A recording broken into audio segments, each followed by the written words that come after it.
You missed a spot, janitor. The words hit harder than the coffee that had already soaked through my sneaker. I was crouched in the corner of the elevator, holding a napkin, trying to wipe espresso off the steel wall, half of it dripping down the panel, half pooling near my shoe. The guy who said it couldn't have been older than 22. He didn't even look at me, just waved his hand like I was a bug in his morning routine, laughing with the girl next to him. Both interns dressed in that curated startup, casual fitted shirts, smart watches, confidence borrowed from podcasts.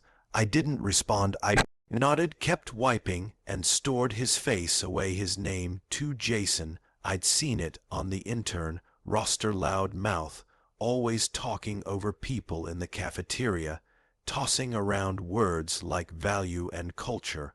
Right before flattening someone else's idea, Jason loved sounding humble.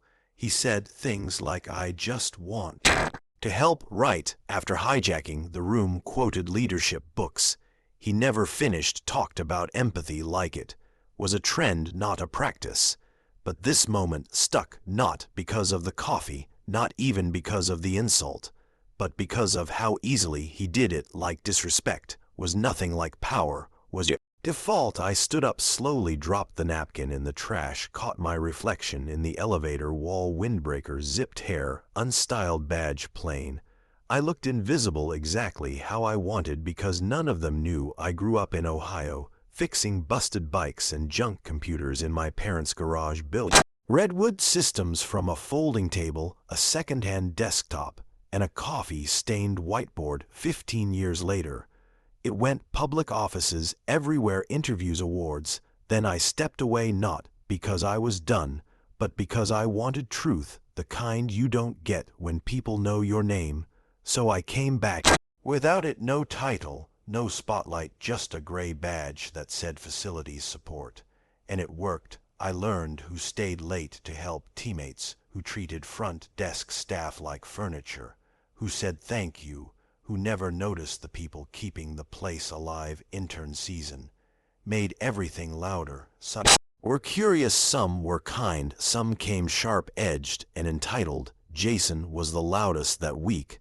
I watched him dominate discussions with vague jargon, brag about scaling projects he barely understood, interrupt senior staff, correct accents, mock departments he depended on. He treated people he thought were beneath him like background noise, and I stayed quiet. That was my rule. Observe, record, understand. I wasn't here to punish. I was here to see what Red Wood had become without me.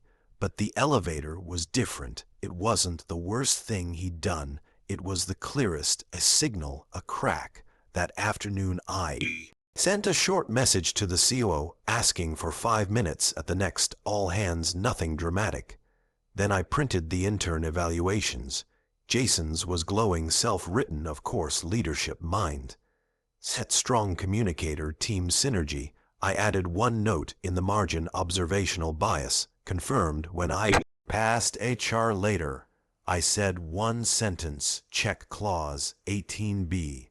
I didn't explain, because some lessons only work when delivered quietly, and some consequences only matter when everyone is watching.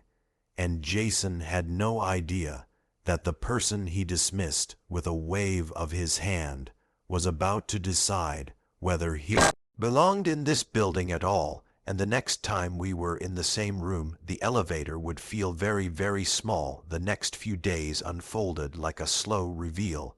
One small interaction at a time. I moved through the building the same way every morning, coffee in hand, windbreaker, zipped badge, swinging low, and I watched Jason perform leadership like a stage act.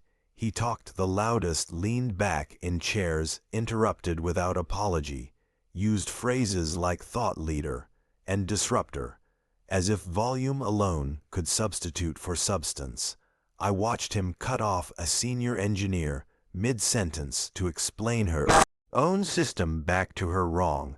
I watched him mock a facilities worker on his social feed, calling him a ghost who only appears when something breaks. I watched the likes roll in from other interns who laughed along, but never led the joke. Jason thrived in rooms where no one pushed back, and wilted in rooms where experience couldn't be bullied. He quoted famous founders like scripture, compared himself to people who'd actually bled for their companies, and every time someone disagreed, he smiled like disagreement was a personal insult wrapped in ignorance. I sat in on meetings, quietly, always near the wall, always unnoticed, and I kept notes, not opinions, just facts, time stamps, names, behaviors, patterns. One afternoon, he interrupted our head of product during a client demo, rephrased her point so badly the client asked if Jason was new. He laughed it off, never apologized. Another day, he corrected the pronunciation of a word spoken by an engineer from India, despite her having built the system he was criticizing. I watched her pause, breathe, and continue like a professional, while Jason grinned like he'd scored something. Interns like him mistake silence for victory. What stayed with me most was how he treated people when no one was looking. The dismissive comments, the eye rolls, the jokes whispered just loud enough to be heard. He didn't see coworkers, he saw roles and leverage. And that tells you everything you need to know about someone. The week before the all hands, I stood outside a breakout room and heard laughter, exaggerated, cruel, a cartoon impression of one of our back-end engineers' accent, mocked, reduced to a punchline. I didn't step in. I didn't interrupt. I wrote it down that night. I reviewed the files again. Jason, Ellie, two others who laughed every instance, lined up like dominoes, not isolated, not accidental. A pattern culture doesn't rot overnight. It erodes quietly when small acts go unchecked. I had promised myself I wouldn't intervene unless I saw that erosion clearly. Now I had it in full view. I scheduled my 5 minutes, confirmed the agenda, printed one slide, and left the rest blank. The day before the all hands, I passed Jason in the hallway. He brushed past me, talking about how the company needed more alpha energy, more edge. He didn't see me, of course. The people who think they're powerful rarely notice the ones who actually are. That night, I sat alone in the mezzanine office, the old one untouched, still holding the grooves in the carpet from years of pacing. I thought about the early days when respect wasn't a value, it was survival. When one bad attitude could sink the whole team. Jason had never known that kind of pressure. He wore confidence like armor, never tested, never earned, and tomorrow he would stand in front of the entire company believing he was untouchable because no one had told him otherwise. Yet he had no idea the floor beneath him was already cracked, and the weight of his own behavior was about to decide whether it held or gave way. And when he stepped onto that stage, he would finally learn what kind of company he had been performing inside. The all hands was scheduled for noon in the glass atrium, sunlight pouring through angled skylights, making everything look cleaner than it was. Rows of folding chairs filled quickly. Engineers, product leads, HR, finance, and a cluster of interns dressed like they were attending a conference, not a meeting. I stood near the side wall, coffee cup in hand, same windbreaker, same blank badge. A few people nodded politely, others passed straight through me like fog. The COO opened with numbers, milestones, and an awkward joke about emojis. Everyone laughed, because that's what you do when the slide deck tells you to. Then she reached the final line on the agenda and hesitated, eyes flicking across the room, confused. I stepped forward before she could recover, walked toward the stage at an unhurried pace, and felt the shift before anyone understood why. A few heads turned, whispers started low, curious. I climbed the steps, adjusted the mic once, and said my name and title, and the room froze. The lag between sound and comprehension rippled outward faces, changing posture, correcting reality, settling in like gravity. I didn't rush it. I let silence do the work. Jason sat second row, phone half hidden, grin ready for applause that never came. His face drained color in real time as the recognition hit. He stopped scrolling. Ellie stiffened beside him. I spoke calmly about observation, about being present without being announced, about what you learn when people believe no one important is watching. I talked about respect as behavior, not language, leadership as consistency, not volume. I never raised my voice. I never pointed fingers, but every word narrowed the room like a lens. The interns shrank into their chairs. Executives leaned forward. HR stopped typing. Jason stared straight ahead. Jaw locked. The air thickened when I mentioned small tests, the ones that reveal everything. How people treat those they believe have no leverage. That's where culture lives, not in decks or slogans, but in moments no one thinks matter. I paused long enough for memories to surface across the room. I could feel it. People replaying elevator rides, hallway jokes, ignored comments, laughed off the slide. Appeared behind me. One line, clause 18B, removal at executive discretion. Based on values, no animation, no logo, just text and silence. Then I said it, effective immediately. One removal would take place. The words didn't echo. They landed heavy. Final. Jason stood halfway, as if instinct betrayed him. He looked around, waiting for a lifeline. None came. He tried to laugh it off, asked if this was about a joke or coffee. I didn't answer. Security moved without urgency, without force. Presence alone was enough. Jason named his father like it was a shield. It wasn't. He was escorted out with no spectacle, just the soft sound of doors closing behind him. I turned back to the room and spoke one final time. We don't reward arrogance disguised as leadership. We don't protect potential when it damages people. The room held its breath, then released something old, something rotten. When the meeting ended, there was no applause, just quiet movement, recalibration, people leaving differently than they arrived. And as I stepped off the stage, I knew this wasn't the end of the story. It was the beginning of a culture remembering itself.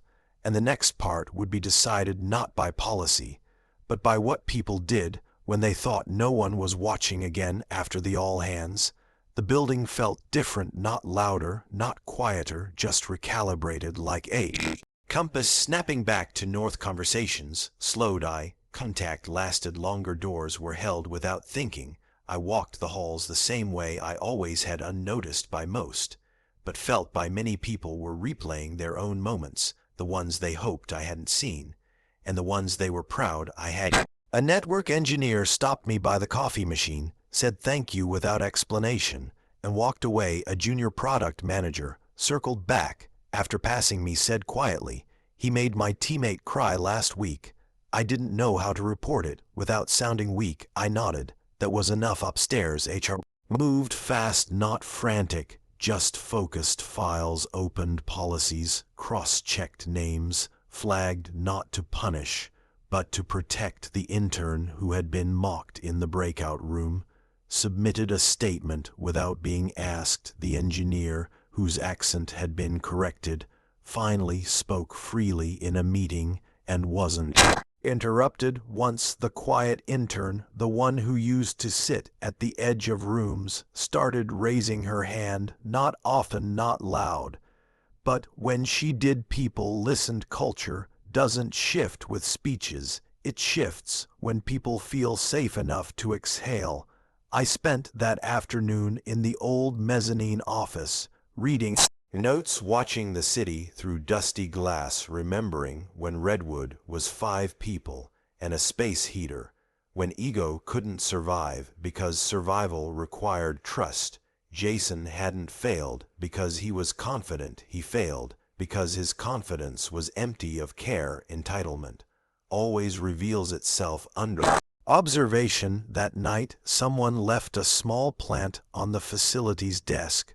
No name, just a sticky note that read foundational, not optional. I smiled and kept walking. The next week, onboarding changed, mentors assigned accountability, written plainly, clause 18b, moved from footnote to front page. Interns noticed immediately. Some straightened up, some withdrew, a few opted out quietly, which told me everything I needed to know. Ellie finished her term without incident. Decent work, nothing remarkable. She asked about extending. We declined politely. The intern who wrote me a handwritten note stayed. She learned fast, not just systems, but people. She asked good questions, listened more than she spoke, and grew into the kind of presence teams need. Not flashy, but solid. I never reclaimed my title, never updated my badge. The power of being unseen was too valuable. Now people didn't know when they were being observed, so they behaved instead of performed. That was the point. One morning, a junior engineer handed me a stir stick and said that meeting changed how I think about leadership. I nodded and walked away. Leadership doesn't need an audience, it needs standards. The weeks passed, and the story faded into rumor, then legend, then lesson, but the impact stayed. People corrected each other gently, checked behave. Your early addressed issues before they rotted. The building breathed easier. Red wood didn't need a hero, it needed a mirror. And sometimes the clearest mirror is the one people ignore the most. I kept cleaning spills, fixing printers, watching, listening, because culture is built in the margins, not the spotlight. And somewhere out there another Jason would walk in, believing power was volume and respect was optional. And when he did, he wouldn't see me coming either. 3 months later, the board asked for a culture report, not metrics, not sentiment graphs, just a plain answer to a simple question. Is red wood stable? Now I told them stability is a dangerous word. It suggests stillness, and stillness breeds rot. What we had instead was alignment, which is louder than silence and quieter than chaos. They didn't fully understand, but they trusted results. Attrition dropped, productivity climbed, complaints shifted from personal harm to process friction, which meant people felt safe enough to care about work again. I stayed off the org chart, by design, a shadow with a purpose, the ghost of consequences. People joked about the coffee guy in whispers, a myth that kept behavior honest. Then came the acquisition announcement, a smaller startup, brilliant tech, messy culture, fast talkers, sharp elbows, and a founder who loved hearing himself speak. He shook every hand except mine, looked through me during the tour, corrected an assistant mid-sentence, and laughed when no one else did. I watched patterns form before lunch, dominance tests disguised as humor, hierarchy checks dressed as charm, the same playbook. Every time his team mirrored him, interrupted, dismissed, rushed. I wrote nothing down, didn't need to. Some lessons are muscle memory. The merger kickoff was set for Friday, and by Thursday, 3 quiet complaints surfaced, not formal, not angry, just tired, the same word repeated across emails, exhausting. Friday morning, I wore the same jacket, same badge blank, same posture, invisible. The founder took stage energy, high confidence, unchecked. He joked about thinning the herd, about who would survive the merge, laughed at his own lines. I watched red wood faces tighten, not afraid, just alert. When he snapped his fingers at an AV tech, I felt the room decide without words, this wasn't acceptable anymore. Culture learns faster than policy ever could. I stepped forward, slowly, not announced, not invited, and took the mic, gently thanked him for his passion, then asked one question: what kind of company do you think you just walked into? The silence that followed was heavier than anger. He smiled, confused, tried to joke again. I didn't let him. I explained red wood didn't absorb cultures, it filtered them. Respect was the entry requirement, not an outcome, and leadership here wasn't measured by speed or bravado, but by how safe the quietest person felt speaking truth. The board watched closely. This wasn't planned, but it was necessary. The founder bristled, pushed back, challenged authority, asked who I even was. I smiled, said someone who pays attention, and that was enough. The board chair stood and said the merger would proceed with conditions: leadership, coaching behavior, clauses, accountability, or it wouldn't proceed at all. The founder stormed out, called it soft, called it weak. The deal paused, then collapsed. 2 weeks later, Redwood stock dipped, then recovered. The startup burned through its runway. 6 months later, their tech was licensed, not acquired. Their culture disqualified them. People asked if I felt bad. I didn't. Culture debt always collects interest. I kept walking halls, kept listening, kept being ignored by those who needed watching most, and noticed by those who needed protecting. One evening, as I cleaned the kitchenette, a new intern asked if the rumors were true, if I was really who people said I was. I told him titles don't matter, attention does. He nodded like he understood more than he let on, and walked away. And I realized then the story had outgrown me. Redwood no longer needed a ghost. It had learned to see itself. And just when I thought my job was done, a message appeared on my phone from an unknown number with 4 words that made my stomach tighten. We think he noticed. The message didn't explain who he was, and it didn't need to. I knew immediately, because patterns announce themselves before names ever do. I deleted the text and went back to wiping the counter. The smell of citrus cleaner grounding my thoughts. Fear only works when you let it narrate, and I never did that night. I walked the long way home through streets lit by tired neon, thinking about observation from the other side. What happens when the watcher becomes visible the next morning? Nothing happened. No confrontation, no drama, which told me everything. Attention was shifting. Someone was probing, testing boundaries, quietly, like Jason once had, but smarter. This one watched reactions, not rules. Meetings grew tense again, not hostile, just careful. Jokes stopped mid-sentence. People glanced toward corners of rooms, laughed a second too late. Paranoia is a tax on culture, and I could feel it creeping in. I adjusted my routine, changed floors, varied times, became smaller rather than larger. Presence isn't about being everywhere, it's about being enough. A week later, an anonymous memo circulated questioning transparency, governance, and power structures. Language polished, but pointed, the kind meant to destabilize without naming targets.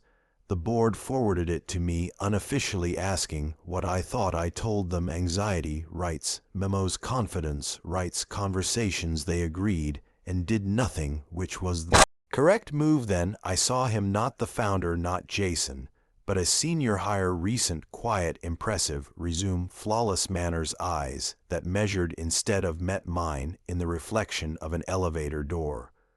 We held the gaze just long enough. Acknowledgement, not challenge. He knew then, and smiled slightly later. That day, a junior analyst reported pressure, subtle, not abusive, just directional influence. Requests framed as advice, nudges toward loyalty over integrity. I listened, thanked her, documented nothing, and watched. 2 days later, the same hire corrected himself in a meeting, caught by peers who no longer needed permission. Culture had antibodies now. That's when I understood my role was ending, not because the threat was gone, but because the system could respond without me. Shadows are temporary structures. Culture is permanent. I met with the board one last time, told them to remove Clause 18B from myth status and embed it into process. Make it visible, make it boring, make it fair. They did quietly, efficiently. My badge was deactivated with a handshake. No speech, no email. I walked out carrying nothing but the jacket and left it on a chair in the lobby on my way out. The intern from months ago nodded at me, no questions, just recognition. Outside, the air felt lighter, not relieved, just complete. Weeks passed, and I didn't return, but I heard things read. Wood kept its spine, the senior hire left on his own terms, which usually means the terms weren't his anymore. The rumor of the coffee guy faded, replaced by a new norm. People intervened early. Documented behavior spoke up before harm set roots. Culture stopped whispering and started standing. And somewhere across town, another company began repeating the same mistakes, because they always do. Power forgets until it's reminded, and I realized the story never belonged to Redwood or Jason or me. It belonged to anyone willing to notice the small moments and choose differently. And as I stepped into a life without badges or shadows, my phone buzzed one last time, a message from a number I recognized now, just 3 words. This time they sealed everything.